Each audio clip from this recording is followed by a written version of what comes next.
विकेश भोजपुरिया। आज बघाटी एकरा बाबे न फिकिर सुतल बा ऐसे जैसे सुतेला खिकिर मानर आज बघाटी एकरा बाबे न फिकिर सुतल बा ऐसे जैसे सुतेला खिकिर दादा बुखतावे देर सुनो और घके देर छटपट फूल गुल सरिया वाले जाई रे तू तो पंचायती में राती सकार ले आ वही लगे से जुआ खेले चल गेले का रे। तोरा बुझात न खाऊ कि घाट पर बहुत काम बा। उठ उठ उठ उठ उठ ओए होय न देखै सरई ओइ चितकाबरा अभिले सुतल बा एकरा बुझाते नहीं के तई कोई दूर दूर परब त्योहार के दिन बटे हवेले तू सुतल बड़ा। उठ उठ उठ उठ छठी माई के घाट चमकावल जाई छठी माई के घाट चमकावल जाई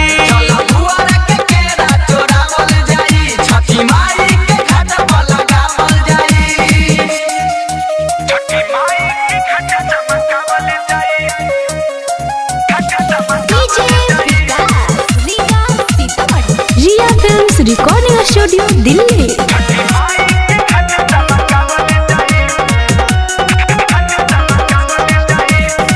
मानो सजेला जैसे हमनी सजावे के बीच में माइक सिर सुपटा बैठावे के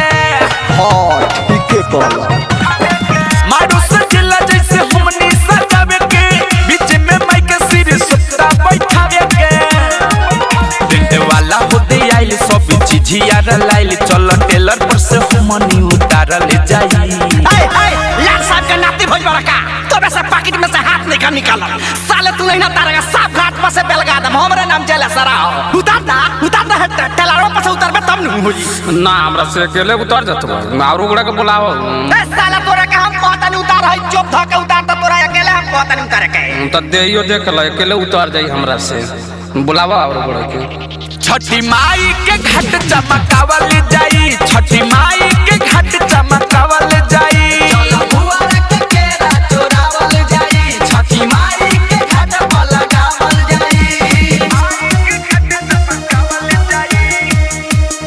म्यूजिक बाय विकेश भोजपुरिया। अजय चंदेश्वर रैले की रख थम हो देखो ना घाटिया तू करी चमा हो अजय चंदेश्वर रैले की रख थम हो देखो ना घाटिया तू करी चमा हो असुबी किसरा माधार बड़ी बाटे यार कार गोइया के गुब्बारा से लिपावल जाई। जो ना कम से कम गोबर वो तो ले आ दे गिल ले आइए साला सूखल जौन ले आइए गिल ले आइए गिल। ओ बाप रे बाप देखो ना हमरा के गोबर ले आवेला हुकनी के दूसरे काम जाय दो ना ले हम अपने देखे आल बनियल बेला सो के प्रोग्राम पूरा लेके घर रही से हां त अपना बापे के मुड़ी पे हाथ धइले बाड़ो जैसे ऊ काम चोर हौ नु वैसे तू काम चोर बाड़े आ तोर मातारी बाड़ी नु त आगोई दौरा लेके चलावेली। छठी माई के घाट चमकावल जाई छठी माई के घाट